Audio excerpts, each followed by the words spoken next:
It is fall, and it is one of my favorite times of the year. The leaves falling, the pumpkin spice out, lots of events and different things you can do throughout the course of the fall with Christmas and Thanksgiving and everything on the horizon. But you know what else it is? It's church planning season, and I love church planning season. And maybe you love it too with me, and maybe you don't. But that's okay because at the end of the day, we all have to plan for our next year. And my question today is your budget for next year, is it ready to go? Have you thought through it? Is it prepared? Is it positioned to help you not only make it, not just get by, not just make sure you end in the black, but to maximize it as much as possible and to get the most out of it so your church, your ministries, your staff, your volunteers can have a great year in next year by reaching the community and making an impact? Is your budget ready? Well, today I'm going to help you with a few guidelines on how you can get your budget ready for next year and be successful with the finances God has blessed you with. So let's get started. So the big question is this: how do pastors like us who remain focused on the mission of Jesus and serving our communities without being distracted by everything in the world around us, how do we increase our effectiveness while living a lifestyle that doesn't compromise our health, our families, or our personal relationships with Jesus? That's the question this podcast is going to answer. I'm Dr. Brandon Party Cooper, and welcome to the Ministry Hackers Podcast. Welcome to this episode of the Ministry Hackers Podcast. I hope you're doing wonderfully. I am doing great. I'm so excited that fall is here. Football is on. My Chiefs are doing well. I have my mint tea ready to go and ready to get me through the morning. And I just hope you're doing well. I hope you are ready for today, ready for your week, and ready to see what God is going to do in you and through you. And I'm glad that you're here. Thank you so much for being a part of the Ministry Hackers Podcast today. We have taken a few weeks off these last few weeks to get ready for the fall, to prepare and to really come into this fall with lots of great resources and opportunities and things to help you as a pastor and ministry leader to live your best life possible. That's our goal. That's what we focus on, is helping you live your best life possible. And whatever that means, whether that's spending time with your family, your friends, whether it's traveling, whether it's studying more, maybe it's getting that degree that you've always wanted to do, maybe it's taking that trip that you've always thought about, we want to help you get there. And so I'm so glad that you're here in this podcast, spending time with me. Now, what I want to do is I want to start off by giving you a free guide. This is a guide that's going to kind of walk you through what it looks like to live your dream life in ministry. And so what I want you to do is I want you to go to brandonpartycooper.com/more time, more money. And what this is going to do is it's going to walk you step by step through how you can go from pastoring the way you are today, where maybe you feel anxious, overwhelmed, maybe you feel like you just can't get ahead, maybe you struggle with having time at home with your family, or maybe you just don't feel like you have a lot of alone time, personal time where you can invest in yourself and live a healthy lifestyle. This guide is going to walk you step by step on how you can change that and live a ministry lifestyle where you are healthy and taking care of yourself, where you're spending time with your family and those who matter most, but at the same time, pastoring a growing church and a growing ministry and doing all the things that God has called you to do. I don't think those two things should be as opposite ends of things as we tend to have them sometimes. I know for me, in all my years of ministry, there was a constant challenge of living this balanced lifestyle, and I want to help you find your balanced lifestyle, living that dream life. And so go to brandonpartycooper.com/more time, more money, so that you can begin the journey on living that dream life in ministry. All right. Again, brandonpartycooper.com/more time, more money. And you'll get your free guide step by step, show you exactly how to get there starting today. All right. Okay. So we're talking about church planning season, and we're talking about budgets today. Now, as an executive pastor, one of my roles was to manage not only my own budget, which I had to do in all my other years of ministry, but now my job was to manage everybody else's budget. And most of the staff members had never really learned how to develop a budget. They had managed a budget, a little bit over the years, but it was creating one that was challenging for them. How did they look ahead and plan out for the next year? Some churches that they had been in, they were just given, here's, this lump sum of money. And when that's gone, it's gone. And you can do whatever you want with it. But just, manage it throughout the course of the year. They didn't really have a budget. They just had money And whenever, whatever they wanted to do with it, they did it.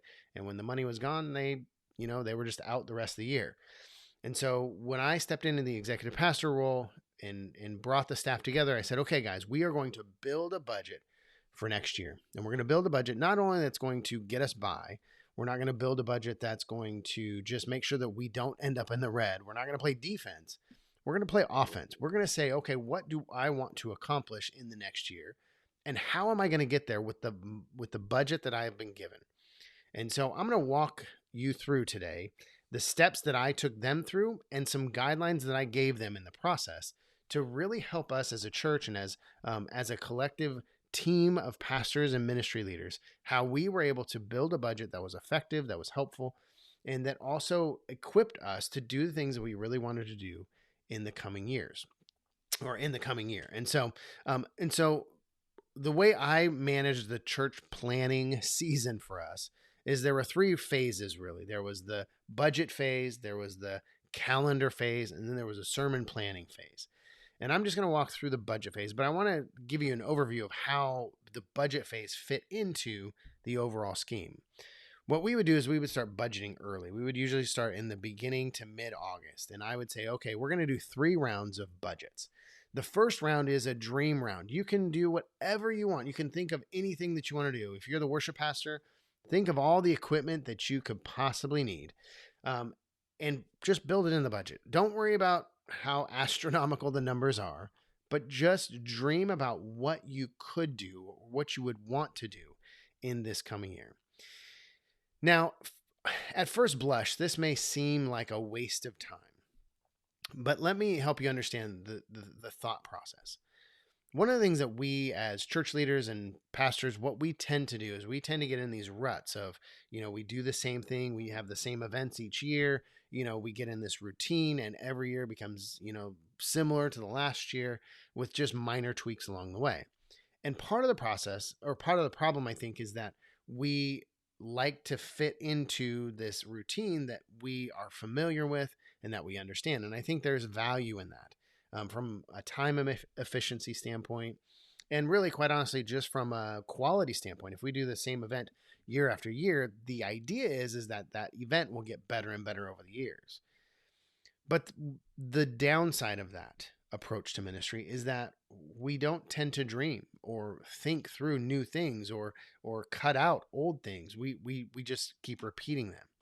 And so this phase in the budgeting process, the reason I asked the pastors to dream about what they could do, what they might do if they had a larger budget, was because I wanted them to think beyond what they've done the past year. I wanted them to think beyond just what they're used to and think outside of the rut that they've been walking in over the last couple of years. And they knew, and I knew, and we all knew that nobody was going to get the necessary funds to do everything on their dream list. But what they also knew is that maybe something in that dream list would get included in the budget. Maybe they would be able to fix that into the budget and make it a part of the ministry for the next year. But if they were always just working from what we did last year and not taking time to dream forward, then they may not have that at all. And so that was the first step, was the dream budget phase. Now, after the dream budget phase was completed, then we would go into the calendar planning stage, and that's a whole nother process. But essentially what we would do is we would build the calendar for 2020, whatever it was. And so whatever the next year was, we would build the budget for that next year. And so what that would do from a budgeting standpoint is it would now narrow down and help us understand, okay, this is what's on the calendar. This is what we need to budget for. And so now we can start working forward from our budget and start trimming the things we don't need, taking out the things that are not necessary, and really kind of come down to a more realistic number of what each budget should look like. So again, the youth pastor has all these great ideas for the next year, all these events that he wants to do, and all these outreaches and all these traveling trips and all these things that he wants to do. Well, now after we've gone through the calendar and we've looked and said, oh, here are things that we can't do, those now get eliminated from the budget. And now it's time to hone in and start planning for the things that are actually on the calendar and that are actually going to take place in the next year. So that's the second phase of the budgeting process, is taking the calendar events that we've agreed upon and put on the calendar and making sure those are in the budget and eliminating things in the budget that did not make it on the calendar. So that's phase 2. And then the third phase is maybe the hardest phase and probably the most painful phase, because in phase 1, we know we're putting things in the budget that probably aren't going to make it. In phase 2, we're trimming things, but most of what we're realistically hoping for it to be on there is still there. But then when we get to phase 3, now we're looking at the actual finances from the previous year, our current year, and we're projecting out into next year what is actually going to happen. So let's say the kids pastor, after phase 1 and phase 2, has narrowed down the budget, and the total budget needed is $20,000 to run the kids ministry for the next year. Well, once we start sitting down and projecting numbers out and looking at overall budgets and putting it all together, we recognize that the kids pastor is probably only going to get $15,000. So there's a $5,000 gap now that the kids pastor somehow has to navigate. Either needs to trim more things or find ways to raise money or fundraise or whatever the case may be. This is where it gets difficult for most staff pastors. Well, and quite honestly, even for leads and executives, because there are things that we're wanting to do that we now have to strip away from the budget or find other ways to finance them because we just don't have it built in for us. And so again, this can be probably the most painful step in the process. But once phase 3 of the budgeting process is done, you have a pretty strong budget. You have a budget that has been gone through several times. You have a budget that is pretty solid on its numbers. You have a budget that's matching the calendar that's going to happen next year. So there shouldn't be a ton of surprises. There shouldn't be, some random event popping up that you're like, oh, now we have to budget for that, or now we have to raise money to build that in. Because if you've done your due diligence in the first 2 phases of the budgeting process and in the calendar phase, then there shouldn't be a ton of major surprises in the next year. And so what that means is as you're walking through the year, you're not worried about whether or not you're going to have the finances for it.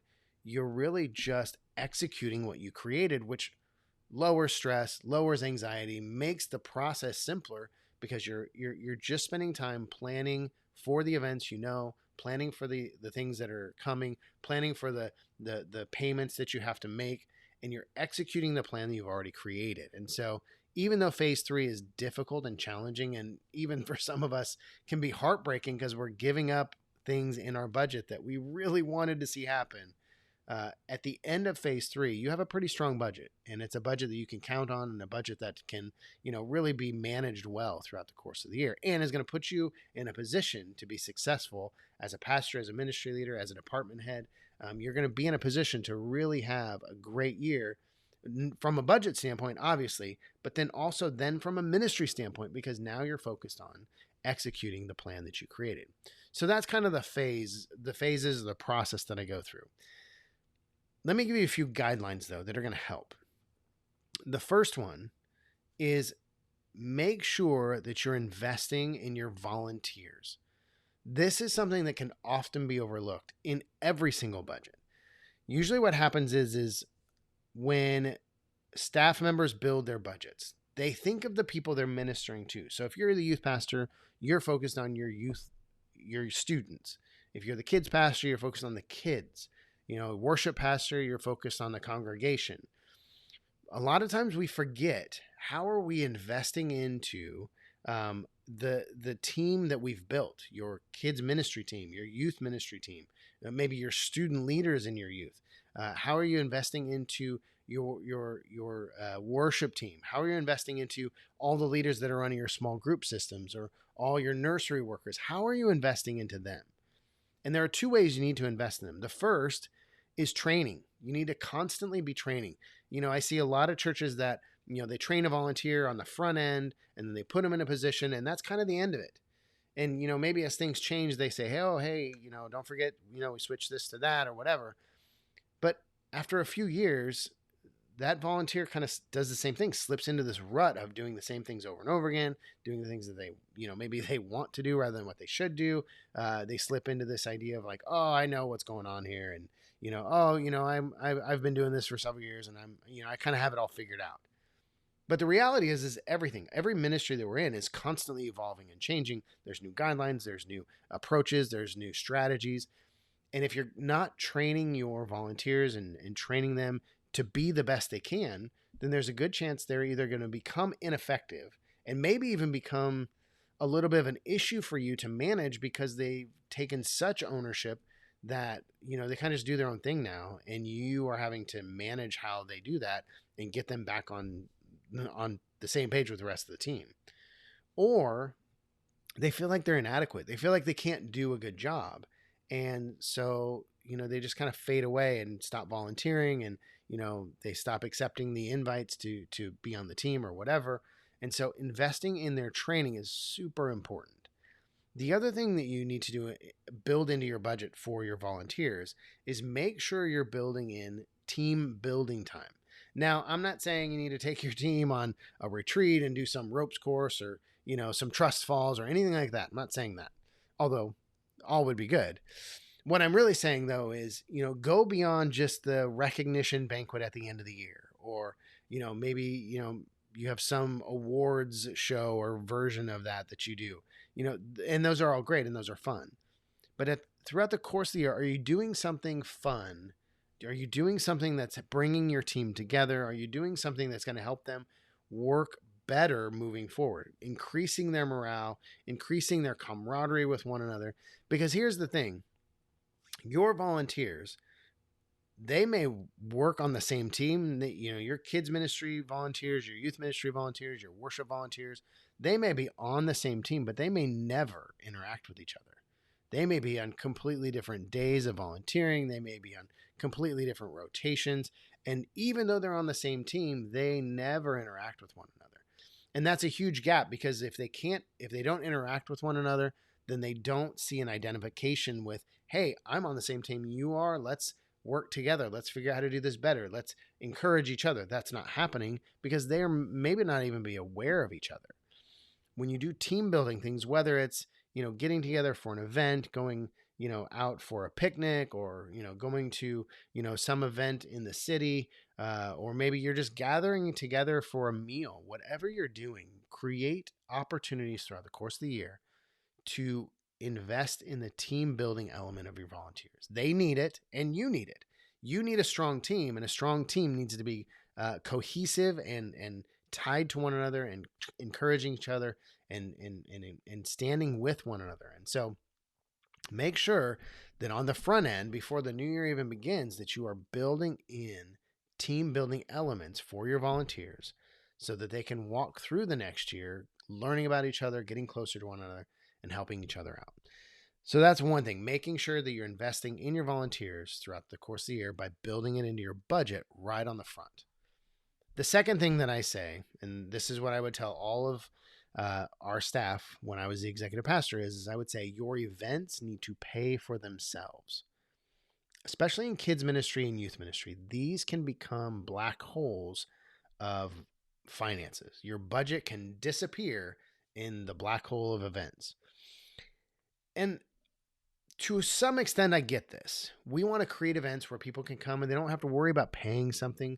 We want to create, especially in student ministries and kids ministries, we want to create events where, it's not a burden on families or a burden on students to have to pay for things. We just want to give them those free gifts.